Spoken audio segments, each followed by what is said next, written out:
Juneteenth is this weekend, so it is only fitting that we honor the grandmother of Juneteenth this week. 3 years ago, an urban farm was named after Miss Opal Lee. The mission to provide fresh fruits and veggies to nearby food deserts. It all started off as 5 acres of dirt. Now, though, it is thriving with harvest. Our Cleo Green has a look. It's one of the best views in Fort Worth on the banks of the Trinity River. We have some Anaheim chilies. That's where you'll find Opal's Farm. We sell a lot of the heirlooms. And you'll most likely spot Gregory Joel, the farm manager. There's really not a break in the business here.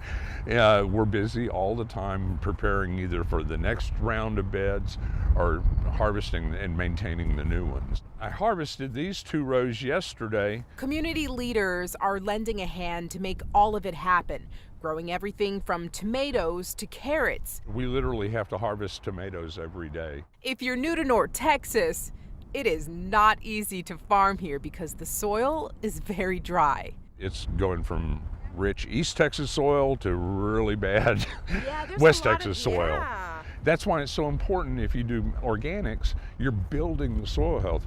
We want to leave this better than we found it. They're improving nearly 5 acres of land and kickstarting a farm-to-table operation, serving food deserts like the United Riverside neighborhood. One of the questions early on was, how do we define food insecurity and look at all the problems? And we did a mind map that shows virtually every problem that we face. Crime, poor education, stems from food insecurity, and Tarrant County is, I believe, one of the top 10 counties in the country for food insecurity. Opal's Farm is now on track to produce nearly 20,000 pounds of harvest this season. We have 4 varieties of squash down on the other end. Half of it will go to local food banks, helping families deal with inflation, and the other half keeps the farm open. We split it in half. Half of it we take to Cowtown Farmers Market on the west side of Fort Worth, and that's sold at retail, okay? And that helps subsidize the other half that we take to the WIC markets. It's truly a mission with deep roots that will continue to grow. To know that this is Miss Opal's legacy and I get to be a part of it is real important to me, because not only are we helping people, but on a personal level, working with Unity Unlimited and Miss Opal it's like working for family.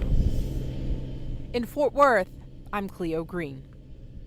Yes, certainly like welcoming and working with family, of course. So I want you to join all of us as we honor the grandmother of Juneteenth with a special presentation this Saturday morning on WFAA. Myself, Cleo Green, Joe Trahan, all of us. I sat down for a candid conversation with Miss Opal Lee, the woman who led the charge to make Juneteenth a federal holiday. Her life's work, you guys, is truly remarkable. At 95 years old, she says she is not done yet. Watch the grandmother of Juneteenth, a conversation with Opal Lee, 9 a.m. Saturday right here on WFAA.